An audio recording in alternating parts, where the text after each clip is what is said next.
So we're sowing some sweet peas in January. So these are ones that we saved from last year's sweet peas we grew in here. Just trying to get the labels out. Oh, so don't know if you can see those. They're looking pretty about ready to sow and split in. So I use toilet roll innards because sweet peas don't like having their roots disturbed, and these are gives them quite a good root system. And also we just plant them straight into the ground when they're ready, and then they just biodegrade naturally, and it's cheap. So I'm just putting one seed per roll. Oops. I did dibber a little indentation into the top to put them in. We used to chip them on damp tissue paper, but the last few times we've just done it directly, and we seem to have just as good germination doing it this way as any other.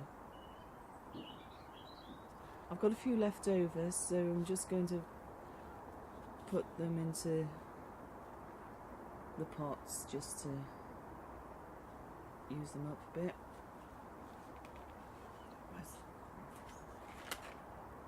I've got a lot left in here.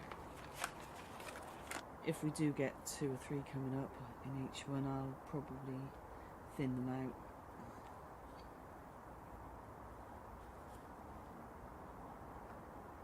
This is just potting compost with a bit of slow release fertiliser in it. And I'm just going to put a little bit more compost on top, just to cover them. And we'll give them a good sprinkle of water.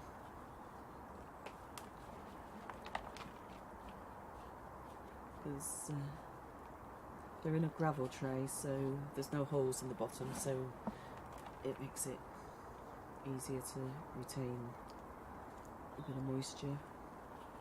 It's alright to give them plenty of water at the beginning. With the pots being cardboard, they do retain some of the moisture as well. Just gently thin them down a bit. Job to be doing inside in the polytunnel because it's just started pouring down with rain now. Probably hear it.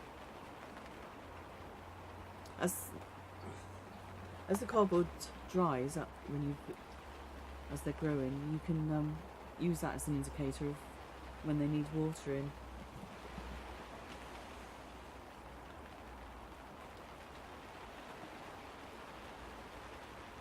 There we go. That's all done.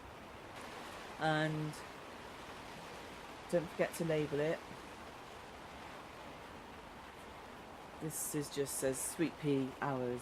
It's probably, I think it's cross-pollinated from about 3 seasons ago. So I don't know what it is. It's just a hybrid something. Okay, so I've just stuck it onto one of our plant labels, and it's unknown variety sweet pea. We'll show you some that we started in November. They've been outside for all of the winter so far and seem to have survived really well. These are ones that we sowed in November, brought them on in the polytunnel, then brought them out here when they got established. So about 6 leaves, prick them out a bit, pinch the tops. These are named varieties. One's Leominster Boy, which is pink, and the other one is Blue Velvet, which are blue. So I should have about half and half here. So I'm hoping to put some in the polytunnel shortly. We started these off in the polytunnel in November, let them grow to about 6 inches, pinched out the top leader bits, and then brought them out here to harden off and just see how they do, because we usually just leave them in the polytunnel, but doing it this way this year. And I'll probably plant some out in the polytunnel to bring on some nice early blooms for usually sort of March, April time. I'm Carole from Carole's Allotment, and we used to be known as Plot to Plate, but we're changing the name for various reasons. So that's who we are from now on. And that's it for today. Bye bye.